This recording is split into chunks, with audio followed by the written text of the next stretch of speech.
भरधाव निघालेल्या कारने टोल नाक्यावरील खांबाला जोरदार धडक दिली। या घडलेल्या अपघातामुळे कारमधील दोघांचा जागीच मृत्यू झाला, तर चालकासह इतर एक जण गंभीर जखमी झाला।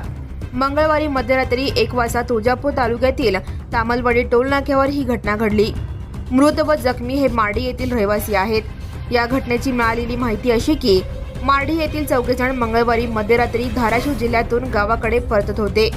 त्यांची कार MH12 XT56 तामलवाडी टोलनाक्याच्या जवळ आल्यानंतर चालकाचा तिच्यावरील ताबा सुटला।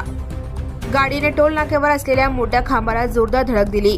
या अपघातात भारत शंकर विटकर वय 55 व सुधाकर विलास गिरे वय 53 हे दोघे जागीच ठार झाले, तर चालक प्रकाश तानाजी गरड व विजय नागेश मोरे हे दोघे जण गंभीर जखमी झाले।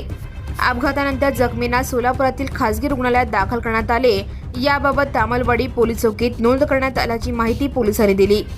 मृत भारत विटकर हे मार्डी ग्रामपंचायतचे माजी सदस्य होते। त्यांच्या पश्चात पत्नी, भाऊ तर सुधाकर विलास गिरी यांच्या पश्चात पत्नी, 2 मुली, 1 मुलगा, आई, वडील, भाऊ असा परिवार आहे।